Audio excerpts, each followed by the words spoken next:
जय जिजाऊ, जय शिवराय, जय शंभूराजे.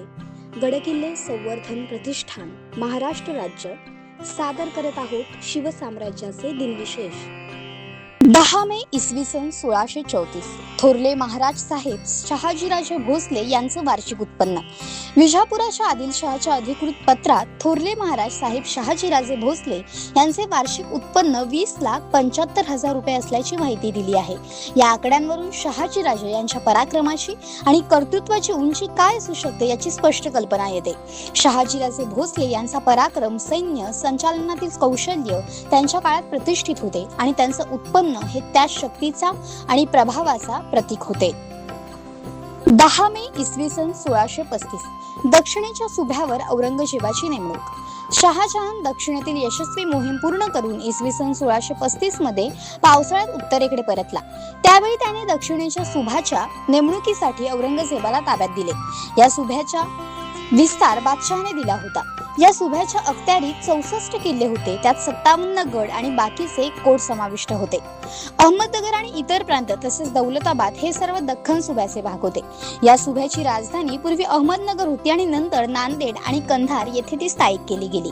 दुसऱ्या सुभ्याच्या अंतर्गत खानदेश समाविष्ट होता आणि त्याची राजधानी बऱ्हाणपूर होती. चौथा सुभा वराडचा होता, ज्याची राजधानी एलिचपूर होती आणि त्याचा महत्त्वाचा किल्ला हा गोविल होता. या 4 सुभ्यांचा एकूण वसूल 2 अरब दाम किंवा 5 कोटी रुपये इतका होता. 10 मे इसवी सन 1665 दाऊद खान किल्ले पुरंदराच्या पायथ्याशी. दाऊद खान आणि राजा रायसिंग यांनी पुन्हा किल्ले पुरंदराच्या मुख्य तळावर दाखल झाले. कुतुबुद्दीन याने पुणेमध्ये थळ टोकला होता. मोगली सरदारांकडून स्वराज्याची नासाडी सुरूच होती, परंतु किल्ले पुरंदराचा वेढा कायम होता. किल्ले वज्रगडाच्या पडल्यानंतर पुरंदर ताब्यात येईल अशी मिर्झाराजे जयसिंग आणि दिलेर खान यांची अटकळ होती. पण दाऊद खानाचे जागोजागी झालेले पराभव आणि चिवट मराठी सैनिकांची झुंजार वृत्ती यामुळे मिर्झाराजे जयसिंग यांची चिंता वाढत गेली. 10 मे इसवी सन 1785 शिखांचा बंदोबस्त. श्रीमंत महादजी शिंदे. महादजी शिंदे यांनी अंबुजी इंगळे यांना दिल्ली आणि उत्तरेकडील प्रांताच्या बंदोबस्तासाठी 1785च्या जानेवारीत रवाना केले. शिखांकडून दिल्ली प्रांतात नेहमी उपद्रव होत होता आणि बादशहाच्या गैरहजेरीत शिखांची धाड येण्याची शक्यता होती. नजीब खानच्या मृत्यूनंतर दिल्लीच्या आसपासच्या प्रांतात गुजार लोक लुटमार करत होते. अंबोजी इंगळे यांनी गुजर लोकांचा बंदोबस्त करून त्या प्रांतातील लोकांना दिलासा दिला. त्यानंतर त्यांनी शिखांकडून सुरक्षा आणि शांतता राखण्यासाठी मार्गदर्शन केले. 10 मे 1785 रोजी महादजी शिंदे आणि शीख सरदार मोहन सिंग आणि दुलजा सिंग यांच्यात मथुरा येथे मैत्रीच्या करारावर सह्या झाल्या. कराराच्या अटी पुढील प्रमाणे होत्या. शिखांनी बादशहाच्या प्रदेशात लुटमार करू नये. दुसरी अट अशी होती की कोणत्याही प्रदेशातून राखी वसूल करू नये.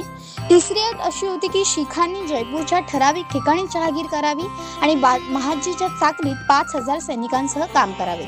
आणि चौथी अट अशी होती की दिल्ली महादजींच्या प्रदेशात तसेच इंग्रजांच्या व नवाब वजीरांच्या प्रदेशात बंडाळी करू नये.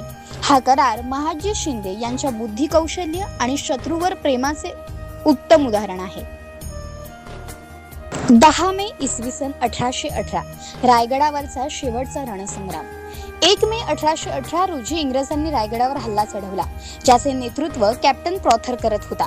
गडाचा किल्लेदार अबुल फत्तेखान होता आणि त्याने किल्ल्याचा भगवा झेंडा सांभाळत अंतिमपर्यंत इंग्रजांचा प्रतिकार केला. मराठे इंग्रजांना उत्तम प्रतिकार देत होते, पण अखेर 10 मे 1818 रोजी रायगडावर प्रचंड दारुगोळा स्फोट झाला आणि गड पेटला. गडावर आग लागली. सूर्याची उन्हाळी उष्णता, इंग्रजांच्या तोफ बंदुकांची आग आणि गडावर लागलेली आग यामुळे रायगड पूर्णपणे धडाडून पेटला. शत्रू गडावर शिरला आणि रायगडाची स्थिती भयंकर झाली. कॅप्टन प्रॉथर गडात शिरला आणि त्याने एक लहान झुडपाच्या सावलीत बसलेल्या श्रीमंत वाराणसी बाईसाहेब पेशवे यांना सन्मानपूर्वक पुण्याकडे रवाना केलं. रायगडावर उरला फक्त राख. सारे वाडे, राजसभा आणि सर्व जळण्यासारखं जळून गेलं. अबुल फतेखान आणि मराठी सैनिकांच्या धडाडून लढलेल्या काळजाचा परिणाम सर्वात मोठा होता. रायगडाच्या या घटनेने स्वराज्याच्या इतिहासात एक मोठा व्रण निर्माण झाला.